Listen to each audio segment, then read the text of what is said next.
Mientras Raju seguía observando el campo de batalla, su mirada se fijó repentinamente en alguien específico. Un hombre que rápidamente desvió la vista, intentando esconderse. La sospecha se nubló en su rostro. ¿Qué está haciendo ese tipo?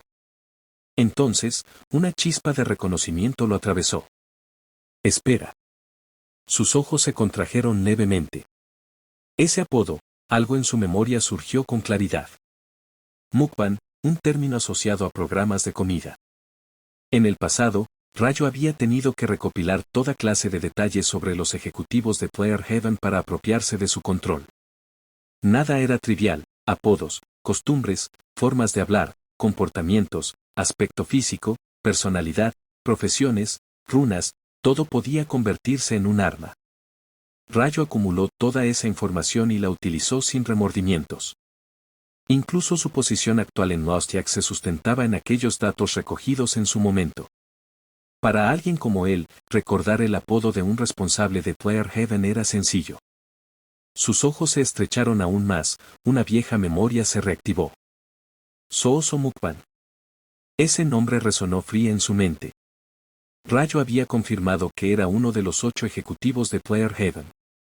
En las fases finales del torneo, ese hombre había desaparecido tras ser expulsado del equipo. Pero en los primeros rounds, sin duda, había sido uno de los líderes de la organización. Una chispa de sorpresa cruzó sus ojos. Quedarse vivo hasta esta ronda, ¡qué increíble! Que tuviera habilidades reales o simplemente suerte, poco importaba. Lo que realmente inquietaba era otra cosa, algo aún más sospechoso. Porque el hombre evitaba deliberadamente mirarlo. La expresión de Raju se oscureció ligeramente. Interesante, pensó en silencio. Debo investigarlo. Sigilosamente, Raju se acercó en silencio, moviéndose entre las sombras del campo. Sin tocarlo, comenzó a leer sus pensamientos. Aunque el hombre tenía la espalda vuelta, eso no era un problema. Con solo observar la parte posterior de su cabeza, Raju podía acceder directamente a su mente. En unos instantes, sus ojos se agudizaron y sus pensamientos se aclararon. Ello le reveló que, por alguna razón, el hombre actuaba por orden del arcángel. Raju no había esperado que el arcángel manipulase a un jugador de bajo rango, en lugar de acudir él mismo en persona. Pero lo que más le sorprendió fue el método. Una fría comprensión apareció en su interior. Entonces, dedujo, si un jugador es transportado al reino celestial, sus privilegios pueden ser revocados. Era la primera vez que Raju escuchaba hablar de esa posibilidad. Nunca había sido llevado al reino celestial antes, y hasta ese momento, los arcángeles no se habían atrevido directamente a intentar matarlo. La conclusión fue clara y helada. Si lo enviaran allí, quizás ni siquiera él podría volver. Quedaría atrapado, esperando en aquella dimensión, a que desaparecieran sus privilegios de jugador. Su mirada se oscureció aún más. Perder los privilegios, susurró en su mente. ¿Qué implicaba realmente eso? ¿Perder el poder del sistema o simplemente ser eliminado del juego de supervivencia? Tras reflexionar unos instantes, llegó a una conclusión definitiva. Él dijo, probablemente lo primero. Si el jugador volvió a ser un humano normal, eso significaba perder todas las habilidades que el sistema le había otorgado. Una leve sonrisa se dibujó en sus labios. Es un método astuto. Ahora entiendo por qué los arcángeles evitaban actuar directamente. Raju desvió lentamente su mirada hacia Sooso Mukbang, cuyos ojos reflejaban una vigilancia silenciosa. Pensó, si él me toca con el libro entregado por el arcángel y pronuncia la palabra de activación, puede teletransportarme de forma forzada.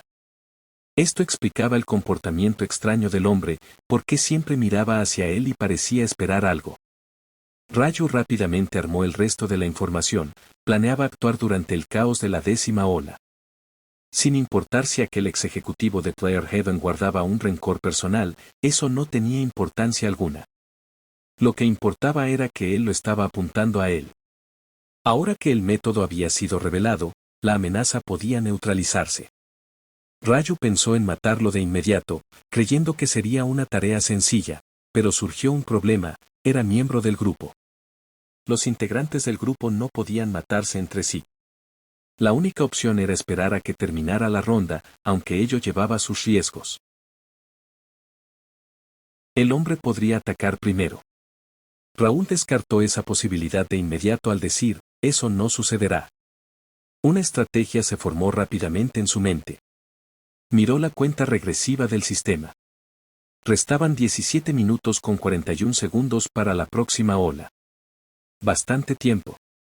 Rayo inclinó ligeramente la cabeza y llamó con tranquilidad, Yami.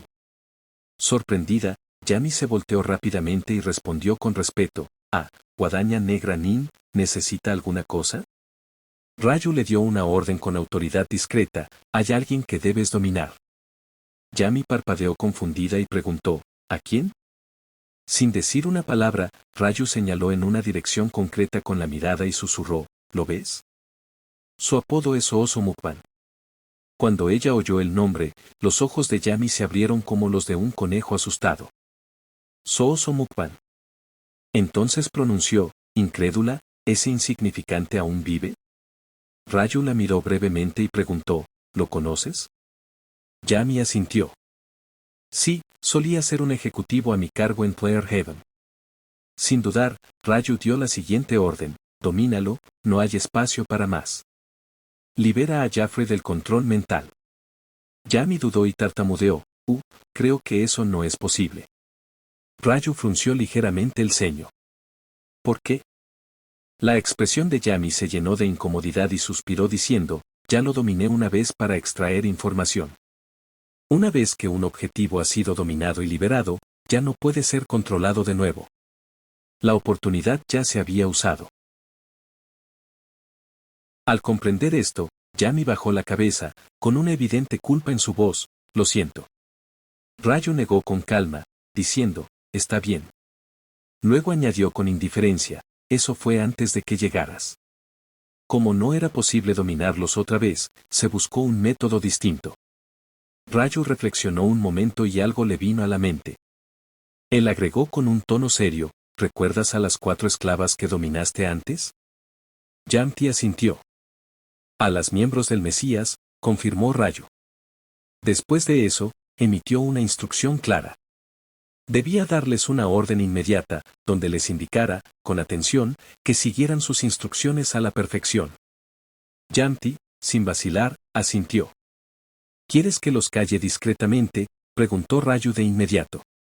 La respuesta fue afirmativa. Sin embargo, le advirtió, hazlo con cuidado. Si se da cuenta, podría intentar escapar.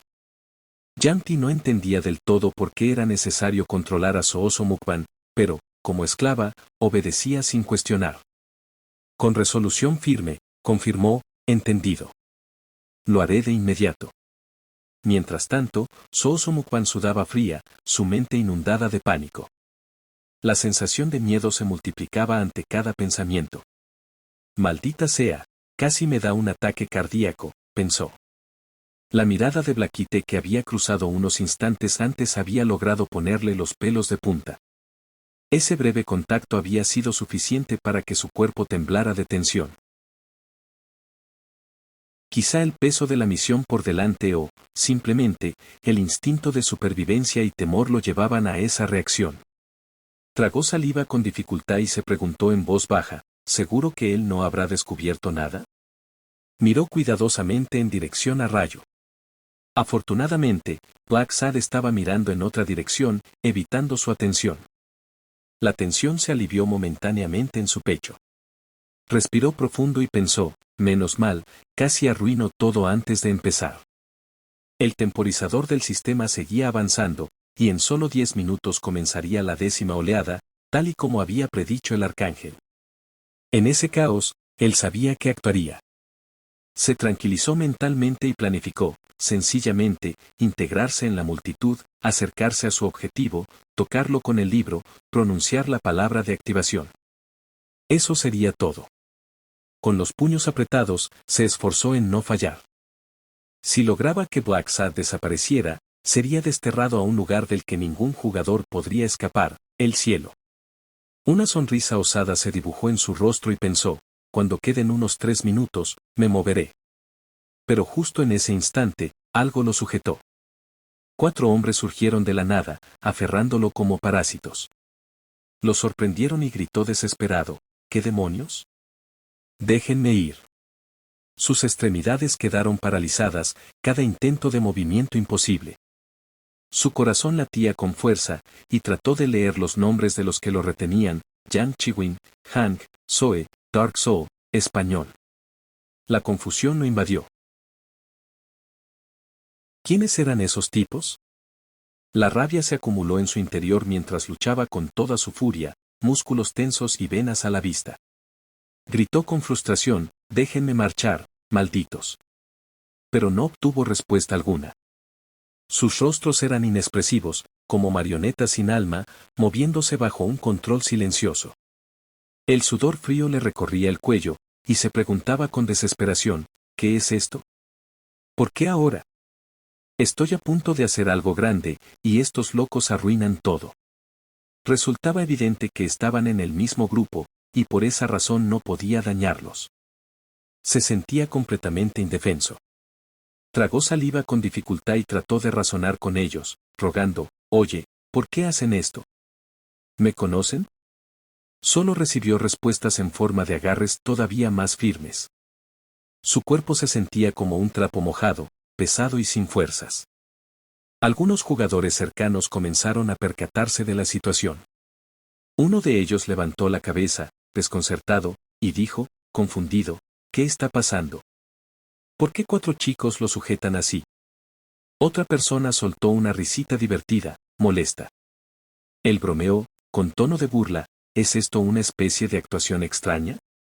Un tercero se sonrió con una expresión descarada y burlesca. Con desdén, añadió, vaya, están bastante cerca, ¿no? La risa comenzó a extenderse entre ellos. El corazón de Soso cayó en un pozo de desesperación. Sin pensarlo mucho, gritó con angustia, suplicando por ayuda, en un estado de pánico total. No, no es así, soltó con dificultad, intentando aclarar la situación, ni siquiera los conozco. Uno de los jugadores levantó los ojos con sarcasmo y declaró, sí, claro. Muy convincente. La voz de Soso se quebró por el pánico mientras vociferaba en un intento desesperado, déjenme ir. Grito. Suéltenme, monstruos. Pero los agresores no se movieron ni un ápice. La desesperación se convirtió en angustia, y en un acto de último recurso, empezó a gritar buscando auxilio. Ayúdenme, por favor. Clamó con fuerza, no los conozco. Alguien quítelos de encima. Algunos jugadores vacilaron, a punto de dar un paso adelante, pero entonces uno de los miembros del grupo Mesías habló con voz suave, casi inquietantemente sincera. Dijo con ternura, mejoraré desde ahora. Otro, temblando, musitó con emoción, solíamos ser cercanos, ¿verdad? Un tercero suplicó, por favor, Mukban, no me dejes. Entonces, el golpe final. Dark Souls, con una sonrisa tenue, pronunció con una ternura retorcida, te amo, hermano. Silencio. A continuación, la incomprensión, o quizás malentendido, hizo que la multitud se apartara lentamente. Uno de ellos hizo un gesto de rechazo, diciendo con frialdad, ya entiendo. Es gay. Otro se volvió y musitó, no es asunto nuestro. Comenzaron a retirarse lentamente. Los ojos de Soso temblaban con intensidad. No, esperen. Gritó, inclinándose hacia adelante desconsoladamente. En serio, no los conozco. Ayúdenme. Pero no obtuvieron respuesta. Una voz indiferente salió del grupo, no nos involucra. Cada uno tiene su vida. Otro soltó una carcajada y bromeó, buena suerte con eso. Y así, desaparecieron todos. Solo Soso quedó en el suelo, atrapado desde lejos. Rayo observaba, con una expresión fría en su rostro. Una ligera sonrisa dibujó sus labios y dijo, aunque no pueda matarlo, puedo asegurarme de que nunca se mueva. La estrategia era simple, arruinar su movilidad y, si alguien intentaba intervenir, convertir la escena en algo que nadie se atreviera a acercarse. Funcionó a la perfección. Lentamente, Soso levantó la cabeza y lo miró con odio ardiente en los ojos, aunque su cuerpo permanecía impotente. Los pensamientos de Rayo eran helados, calculadores, eso resuelve el problema. De la sombra, un roedor intentó atacar inesperadamente. Ese fue su último error. Rayo apretó los dientes y añadió, cuando termine esta ronda, lo acabaré yo mismo. Miró hacia arriba, mientras la cuenta regresiva comenzaba. 5, 4, 3, 2, 1. Entonces apareció el sistema, hola 10. Jugadores, 4,68 contra un bicho depredador. No hay límite de tiempo para esta fase. Para completar la ronda, hay que acabar con el depredador. Los jugadores se quedaron paralizados, uno parpadeó con incredulidad y expresó en tono de shock, un solo enemigo. Otro murmuró con inquietud, una jefatura. A pesar del temor, intentaban mantener la confianza. Uno levantó la voz con determinación, tenemos 5.000 jugadores y lo destruiremos. Otro añadió con rapidez, además, contamos con la guadaña negra. De repente, apareció un nuevo mensaje, reglas especiales que no serán reveladas. El silencio que siguió fue pesado y perturbador. Desde entonces, un rugido desgarró el aire con fuerza. Pareció emerger imponente, grotesco y aterrador. Una criatura de tamaño colosal, con rostro parecido al de una rana, pero cubierta de una armadura similar a la de un insecto. Cada uno de sus pasos hacía temblar la tierra, y cada respiración emanaba un aroma mortal. Rayo lo observaba con calma, con una expresión fría e imperturbable. Con calma declaró, esto no es una broma, es una pesadilla. Los recuerdos acudieron a su mente, había enfrentado algo similar anteriormente y había muerto ante aquel monstruo. La norma era clara, todo el daño que infligían se reflejaba en ellos. Esto significaba que el 90% de quienes atacaban terminaban muriendo por su propia cuenta, un destino que muchos habían sufrido sin sensatez alguna. Sin embargo, ahora la situación era distinta, algunos jugadores avanzaron valientes, uno de ellos gritó sin vacilación, vamos a enfrentarlo. Su confianza resonó en el silencio. Pero una voz fría y severa rompió aquel momento. Rayo dio un paso adelante y habló con determinación, quédense todos atrás. Se quedaron paralizados, y él, con los ojos más oscuros que antes, añadió con frialdad, yo me encargaré de esto. Incluso con esa norma, incluso enfrentando la muerte, Rayo conservaba una ventaja única, una carta maestra, algo intocable, un recurso irrefutable.